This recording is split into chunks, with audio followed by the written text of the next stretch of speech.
नमस्कार दोस्तों, let's mic सारा दिन में स्वागत है आपका।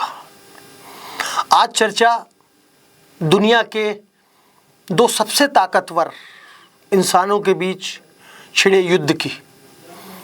जी नहीं, युद्ध वो युद्ध नहीं जो रूस और यूक्रेन के बीच चल रहा है या इजराइल और गाजा के बीच चल रहा है। शब्दों का युद्ध, पर्दे के पीछे घात प्रतिघात का युद्ध और बनते बिगड़ते रिश्तों के नए दौर का युद्ध। जी हाँ, मैं बात कर रहा हूँ दुनिया के सबसे ताकतवर देश समझे जाने वाले अमेरिका के राष्ट्रपति डोनाल्ड ट्रंप और दुनिया के सबसे अमीर व्यक्ति एलन मस्क के बीच चल रहे वाकयुद्ध का। और उनके बीच जो दोस्ती थी वो जिस तरीके से टूटी उसने दुनिया को भी हैरान कर दिया। वही एलन मस्क है जो 2002 में अमेरिका की नागरिकता लेते हैं, व्यावसायिक क्षेत्र में अपने कदम बढ़ाते हैं और देखते देखते 2021 में दुनिया के सबसे अमीर व्यक्ति बन जाते हैं। जी हाँ, 50 साल भी से भी कम उम्र में एलन मस्क दुनिया के सबसे बड़े बड़े अरबपतियों को पीछे छोड़कर सबसे आगे निकल जाते हैं। राजनीति में उनकी कोई रुचि नहीं, अंतरिक्ष और नए नए आविष्कार, नई नई जो कौशल हैं इंडस्ट्री के, उसमें दाव आजमाने का उनका जुनून अजीब था, जिसने उन्हें दुनिया का सबसे अमीर व्यक्ति बना दिया। राजनीति में कभी उन्होंने सोचा नहीं था। 2016 में जब चुनाव लड़े डोनाल्ड ट्रंप पहली बार, उनकी कोई रुचि नहीं थी। उन्होंने मना कर दिया कि राजनीति मेरी रुचि नहीं है। और ट्रंप के बारे में भी उन्होंने एक इंटरव्यू में कहा था कि ट्रंप बहुत ज़्यादा सफल व्यक्ति नहीं है। लेकिन इस बार जब हुआ, कहानी शुरू हुई जब 2020 के चुनाव की, तो पहले 7 मार्च को 2024 को एलन मस्क ने ट्रंप के लिए कोई दान देने से भी मना कर दिया कि नहीं, मैं चुनाव में मेरी कोई रुचि नहीं है। लेकिन उसके बाद जुलाई 2024 में जब मस्क के ऊपर एक कातिलाना हमला हुआ जिसमें वे बाल बाल बच गए, तो उनकी अंतरात्मा ने, मस्क ने सुना कि नहीं, डोनाल्ड ट्रंप का समर्थन करना चाहिए और उन्होंने समर्थन किया। मार्च अक्टूबर को मस्क पहली बार ट्रंप की रैली में शामिल हुए और नवंबर 24 में जब ट्रंप जीते तो जीतते ही ऐसे लगा कि मानो कि एलन मस्क की तो किस्मत खुल गई हो। उनके जो शेयर थे वो एकदम धड़ाधड़ उछलने लगे। उनके शेयर का भाव $400 प्रति टेस्ला कंपनी, जो दुनिया की मानी हुई कंपनी है, उसके भाव उछलते गए और एकाएक एलन मस्क बहुत संपत्ति में उनका इजाफा हुआ। इसके बाद लगा कि एलन मस्क ट्रंप के साथ मिलकर लंबी दूरी तक चलेंगे, दोनों मिलकर अमेरिका और अपने व्यावसायिक हितों को और सुदृढ़ करेंगे। डोनाल्ड ट्रंप ने, अमेरिकी जो राष्ट्रपति थे चुनाव के अंदर, उन्होंने अमेरिका में जो सरकारी खर्च है उसमें कटौती के लिए ट्रंप ने एलन मस्क के सामने एक प्रस्ताव रखा कि आप इसकी जिम्मेदारी संभालिए। एक संस्था बनाई कि आप इसका नेतृत्व करिए और खर्चों में कटौती किस तरह की जा सकती है, इसके आप सुझाव दीजिए। जनवरी में ट्रंप ने जब संभाला और उसके बाद 3-4 महीने में स्थिति ऐसी होती गई, धीरे धीरे ट्रंप और उनके बीच में मतभेद बढ़ते गए और ये स्थिति हो गई आज की तारीख में कि 3 दिन पहले उनके बीच में हॉट डिस्कशन हुए और कल दोनों ने अपनी तरफ से एक तरीके से संबंध विच्छेद होने का ऐलान कर दिया। एलन मस्क ने तो यहाँ तक कह दिया कि अगर मैं नहीं होता तो शायद ट्रंप अमेरिकी राष्ट्रपति का चुनाव नहीं जीत पाते। बहुत कांटे की टक्कर थी उस समय और एलन मस्क ने खुल के उनको सपोर्ट किया। $2000 करोड़ का चंदा भी उनके चुनाव में खर्च किया। लेकिन दूसरी तरफ ट्रंप ने कहा कि नहीं, अगर ये एलन मस्क मेरे साथ नहीं होते तो भी अमेरिकी जनता का विश्वास मेरे साथ था और अमेरिकी जनता के वोटों की वजह से मैं जीता हूँ, ना कि एलन मस्क की वजह से। और बात इतनी बढ़ गई दोनों के बीच में कि ट्रंप ने उनको, जो उनकी कंपनियों को जो सब्सिडी दी जाती है इलेक्ट्रिक व्हीकल्स को लेकर, उसकी सब्सिडी को बंद करने तक की चेतावनी दे दी। कह दिया कि नहीं, और अमेरिकी जो निर्माता है, कार निर्माता, उनसे कह दिया नहीं, आप वैसे वाहन बनाओ पेट्रोल डीजल वाले, इलेक्ट्रिक वाहन के लिए।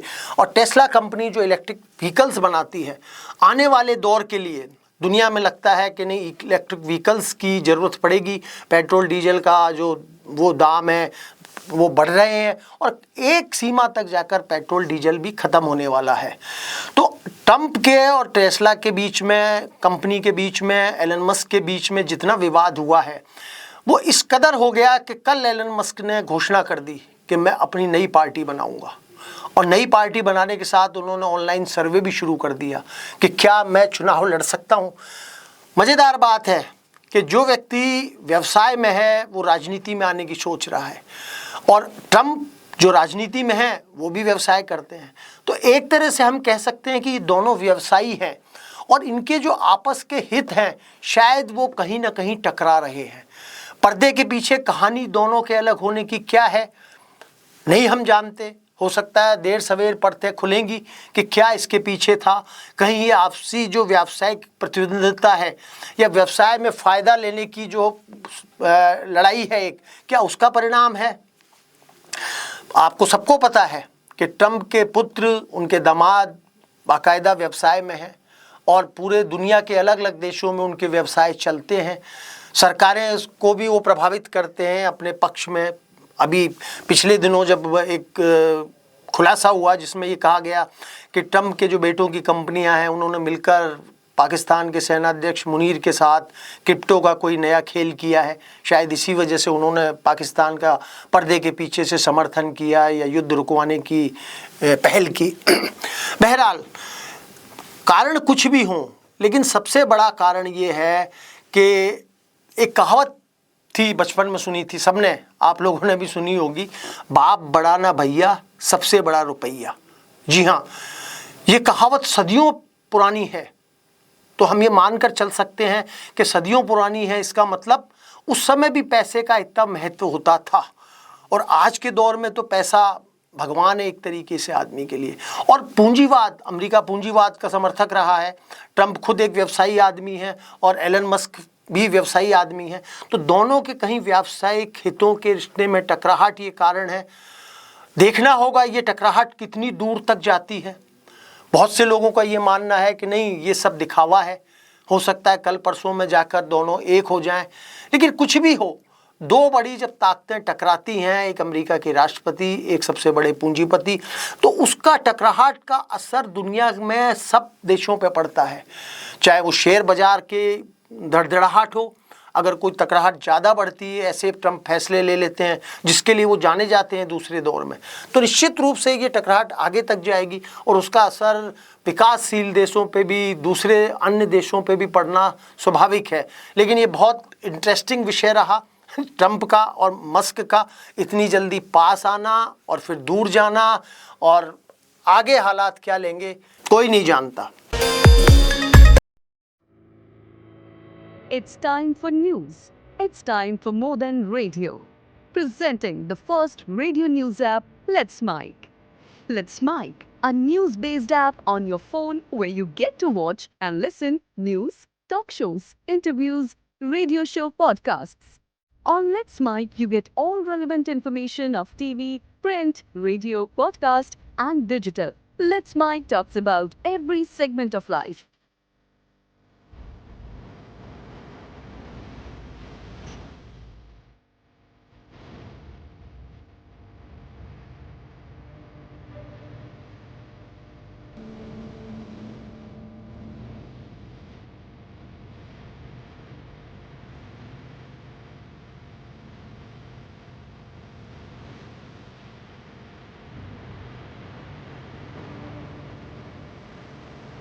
Let's Mike is not just a revolutionary idea. Download the app now from Play Store. Available both on Android and iOS mobile phones. Follow us on YouTube, Instagram, Twitter, LinkedIn, Facebook, Telegram, WhatsApp, Snapchat. Let's talk, let's connect, and let's Mike.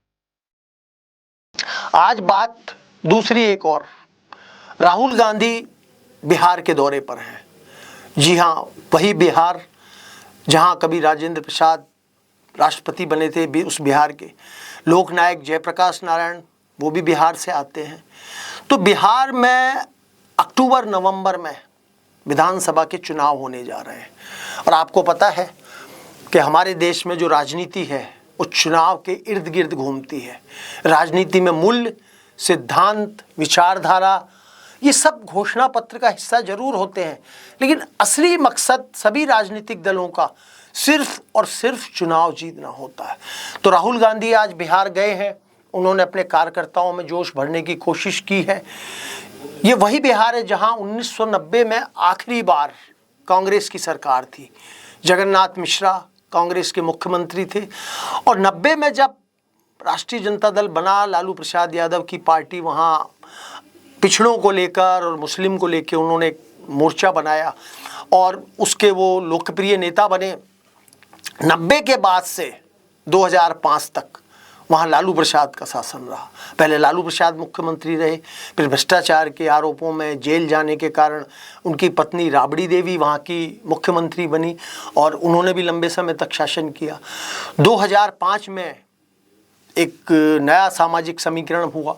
Nitish Kumar जो कभी अटल बिहारी वाजपेयी की सरकार में मंत्री भी रहे थे, वो वहाँ के मुख्यमंत्री बने 2005 में। और 2005 से लेके 2025 तक 9 महीने का अगर समय छोड़ दिया जाए तो 20 साल से लगभग नीतीश कुमार बिहार के मुख्यमंत्री हैं। और 9 महीने बीच में जीतन राम मांझी जी एक मुख्यमंत्री बने थे।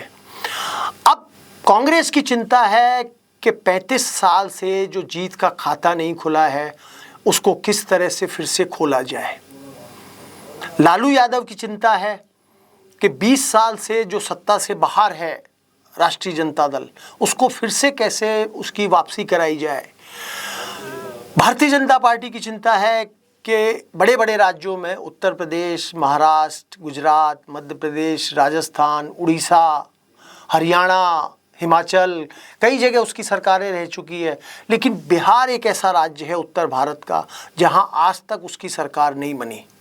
और देखना दिलचस्प होगा कि पिछले चुनाव में भारतीय जनता पार्टी को 74 सीटें मिली, जी हाँ 74, और लालू प्रसाद यादव की राष्ट्रीय जनता दल को 75 सीटें मिली और नीतीश कुमार की जनता दल यूनाइटेड को 43 सीटें मिली। लेकिन 74 सीटें लेने के बावजूद बिहार के मुख्यमंत्री नीतीश कुमार बने। नीतीश कुमार एक ऐसे खिलाड़ी हैं राजनीति के कि जो कहीं भी फिट हो जाते हैं। हम सब्जियों की अगर चर्चा करें तो नीतीश कुमार राजनीति के आलू हैं, जो भारतीय जनता पार्टी के साथ मिलकर भी सरकार चला लेते हैं और राष्ट्रीय जनता दल के साथ भी चला लेते हैं। बीच में हमने देखा कि एक बार उनकी भारतीय जनता पार्टी से मतभेद हुए, नीतीश कुमार ने भारतीय जनता पार्टी से दामन छुड़ाया और लालू प्रसाद यादव की जो पार्टी है राष्ट्रीय जनता दल और कांग्रेस उससे मिलके रहा। कम सीटें होने के बावजूद भी नीतीश कुमार ही बिहार के मुख्यमंत्री रहे, क्योंकि भारतीय जनता पार्टी और राष्ट्रीय जनता दल दोनों जानते हैं कि नीतीश कुमार को अगर मुख्यमंत्री पद नहीं दिया तो ये हमारे साथ नहीं आएंगे। अब बिहार की जो राजनीति को समझने वाले हैं, वहाँ भारतीय जनता पार्टी की ये जो चिंता है कि उसका कभी सरकार नहीं बनी, ये चिंता तो है ही उसकी। दूसरी बड़ी सबसे चिंता है कि 2019 के लोकसभा चुनाव में 40 में से 39 सीटें जीतने वाली भारतीय जनता पार्टी पिछले लोकसभा चुनाव में 29 सीटों पर ही सिमट गई। 12 इनकी भारतीय जनता पार्टी की आई, 12 सीटें आई नीतीश कुमार की और 6 सीटें आई चिराग पासवान की। तो जो 10 सीटों का नुकसान भारतीय जनता पार्टी को हुआ, और पहली बार भारतीय जनता पार्टी तीसरा लगातार मोदी जी के नेतृत्व में जो चुनाव हुआ उसमें 272 का आंकड़ा नहीं छू पाई। उसमें बिहार से जो 10 सीटें कम मिली उसका भी योगदान है। राजस्थान, उत्तर प्रदेश, महाराष्ट्र जैसे राज्यों में भारतीय जनता पार्टी को जो निराशा हाथ लगी वो एक अलग कारण थे, लेकिन बिहार में 39 सीटें जीतने वाली भाजपा पिछली बार 29-30 सीटों पे आके सिमट गई। तो भारतीय जनता पार्टी इस चुनाव के जरिए यह तो साबित करना चाहेगी कि इस बार इसका मुख्यमंत्री बने, लेकिन साथ साथ जो अपनी जड़ें हैं 2019 के चुनाव की, उस जड़ों को भी फिर से हरा करना चाहेगी। बिहार की राजनीति में कांग्रेस का अपना रोल है। 1990 तक चुनाव में मुख्यमंत्री पद संभालने वाली कांग्रेस, जो 2015 के चुनाव हुए थे उसमें उसको 27 सीटें मिली थी और पिछला चुनाव जो 2020 में हुआ वहाँ कांग्रेस सिर्फ 19 सीटों पे आ गई। 19 सीटें, 243 की विधानसभा में कांग्रेस को 19 सीटें मिली। और 19 सीटें भी कब? जब पार्टी 70 सीटों पे चुनाव लड़ी। 70 सीटों पे चुनाव लड़के कांग्रेस के हाथ सिर्फ 19 सीटें मिली। तो तेजस्वी यादव जो आज राष्ट्रीय जनता दल के प्रमुख हैं, उनका ये मानना है कि अगर कांग्रेस को हमने 70 सीटें नहीं दी होती और कांग्रेस को 40 सीटें दी होती तो शायद जो बची 30 सीटें उनमें हम अब बेहतर प्रदर्शन करते और भारतीय जनता पार्टी को और नीतीश कुमार को सरकार बनाने से रोका जा सकता। 243 में भारतीय जनता पार्टी और नीतीश के और जीतन राम मांझी, चिराग पासवान सबके मिला के 123-24 एमएलए होते हैं और सरकार बनाने के लिए 122 का आंकड़ा चाहिए। तो इन 4 बड़ी पार्टियों के अलावा वहाँ जीतन राम मांझी भी हैं, मुकेश साहनी भी हैं, असदुद्दीन ओवैसी, पिछले चुनाव में उन्होंने वहाँ 20 करीब सीटों पे अपने कैंडिडेट लड़ाए और 5 उनके कैंडिडेट जीते वहाँ पे। जी हाँ, AIMIM उनके 5 कैंडिडेट जीते। ये अलग बात है कि अगले कुछ दिनों में 2-3 महीने बाद लालू की राष्ट्रीय जनता दल पार्टी ने 5 विधायकों को अपने शामिल करा लिया और जो असदुद्दीन ओवैसी की पार्टी है वो जीरो पे आ गई। तो असदुद्दीन ओवैसी भी वहाँ अपना जोर लगा रहे हैं और पिछली बार जो 5 विधायक राजद ने उनसे छीन लिए थे उसका बदला लेने की फिराक में है वो, तो उन्होंने भी अपना जोर लगा रखा है। जीतन राम मांझी की पार्टी भी है, चिराग पासवान भी है। बिहार का जो गणित है वो जाति समीकरण पे भी बहुत गुथा हुआ है। उत्तर प्रदेश और बिहार में एक ज़माने में जब कांग्रेस की सरकार होती थी तो वहाँ अगड़े, जिसको कहते हैं ब्राह्मण, बनिए, राजपूत, ये लोग कांग्रेस के साथ होते थे और मुस्लिम वर्ग उनके साथ होता था। वो बेहतर तरीके से अपनी सरकार चलाते थे। लेकिन जब 77 के बाद में जब पहली बार केंद्र में गैर कांग्रेसी सरकार बनी, उसके बाद से उत्तर प्रदेश और बिहार के राजनीतिक समीकरण बदले और मुलायम सिंह यादव और लालू यादव, मुलायम सिंह उत्तर प्रदेश में और बिहार में लालू यादव, इनका उदय हुआ। तो इन्होंने जो जातीय समीकरण है, यादव और मुस्लिम, लालू प्रसाद का जोर इन पे रहा। और जो भारतीय जनता पार्टी है उसने जो अगड़ा कांग्रेस का वोट बैंक है, राजपूत, ब्राह्मण, उस पर हाथ साफ किया, उसको उस पर जोर लगाया। तो आज की ताकत में वहाँ भारतीय जनता पार्टी के पास राजपूत, ब्राह्मण और अगड़ी जातियाँ हैं। कुर्मी वोट बैंक नीतीश के साथ है और राजद के साथ है मुस्लिम और यादव। और कांग्रेस है, इन तीनों जो बड़े पार्टियां हैं उनके बीच में कांग्रेस अपना अस्तित्व तलाश रही है। वो पुरानी जो कांग्रेस की पहचान थी बिहार के अंदर, वो कांग्रेस वहाँ से तलाशना चाहती है। कांग्रेस के साथ राहुल गांधी गए जरूर है, आज है वहाँ पे बिहार में वो प्रचार करेंगे, पूरी पार्टी जोर लगाएगी। लेकिन सबसे बड़ी चीज़ है कि जो भारतीय जनता पार्टी, नीतीश या लालू की पार्टी है, इनके पास जो चेहरे हैं, लालू खुद चेहरा है और तेजस्वी भी एक चेहरा बन के उभरे हैं। इसी तरह भारतीय जनता पार्टी के पास भी सम्राट चौधरी हैं और वहाँ पे रविशंकर प्रसाद आते हैं, शहनवाज हुसैन आते हैं, गिरिराज सिंह आते हैं, कई बड़े नेता हैं और नीतीश स्वयं में एक बड़ा चेहरा है। तो कांग्रेस के सामने दिक्कत ये है कि वहाँ उनके पास कोई बड़ा चेहरा नहीं है। राहुल गांधी के चेहरे की बदौलत कांग्रेस वहाँ पार पाए, ये बहुत मुश्किल लगता है। और जो कांग्रेस की घटत धीरे धीरे बिहार में हुई है, उसको फिर से पाना उसके लिए एक बड़ी कठिन चुनौती रहेगी, खासकर तब जबकि मोदी अभी से 4 महीने से, अभी 4-5 महीने चुनाव में हैं, लेकिन जिस दिन पहलगांव में हादसा हुआ था, आतंकवादियों ने पर्यटकों को निशाना बनाया था, उसके अगले दिन मोदी जी वहाँ मधुबनी में रैली की। उसके बाद फिर वो अभी पटना, सासाराम और धुआंधार प्रचार में जुटे हैं, रैली कर रहे हैं, रोड शो कर रहे हैं। तो उसके मुकाबले कांग्रेस कितनी ताकत से लड़ पाएगी। और सबसे बड़ी बात है कि कांग्रेस और लालू प्रसाद यादव की पार्टी राजद के बीच में सीटों का तालमेल क्या उस तरीके से बैठ पाएगा, क्योंकि तेजस्वी यादव 70 सीटें देने के पक्ष में नहीं है और कांग्रेस के स्थानीय नेता कह रहे हैं हम 70 से कम सीटों पर चुनाव नहीं लड़ेंगे। तो सीटों को समीकरण किस तरह इनमें एडजस्टमेंट होता है, गठबंधन में कौन सा दल कितनी सीटें लड़ लेता है, ये आने वाले दिन बताएंगे। लेकिन हाँ, बिहार की राजनीति बहुत रोचक दौर में पहुंचने वाली है और ये वही बिहार है जहां एक समय जब चुनाव होते थे हिंसा का तांडव होता था, लाशें बिछती थी, बहुत झगड़े होते थे। अब चुनाव आयोग की शक्ति और अन्य कारणों से, राजनीतिक दलों के आपसी व्यवहार के कारण से बिहार में हिंसा रुकी है।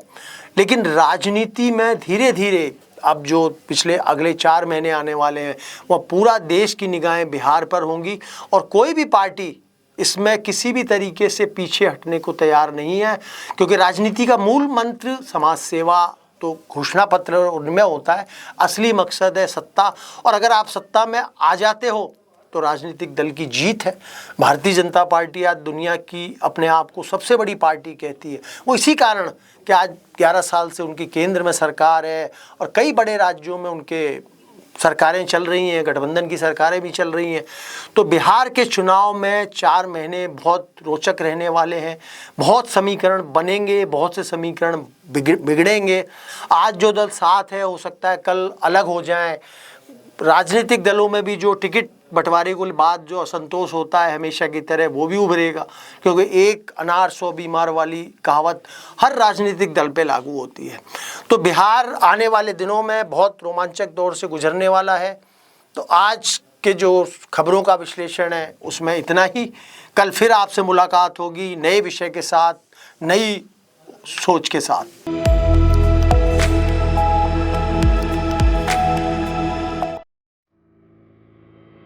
It's time for news.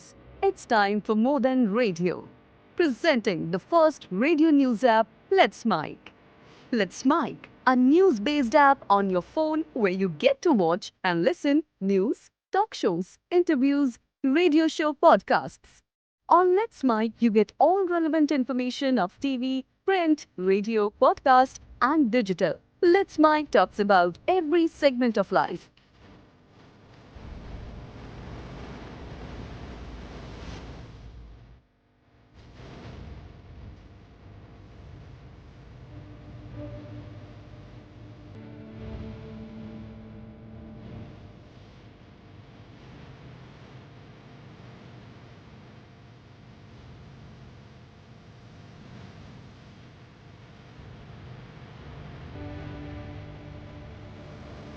Let's Mic is not just a revolutionary idea. Download the app now from Play Store. Available both on Android and iOS mobile phones. Follow us on YouTube, Instagram, Twitter, LinkedIn, Facebook, Telegram, WhatsApp, Snapchat. Let's talk, let's connect, and let's mic.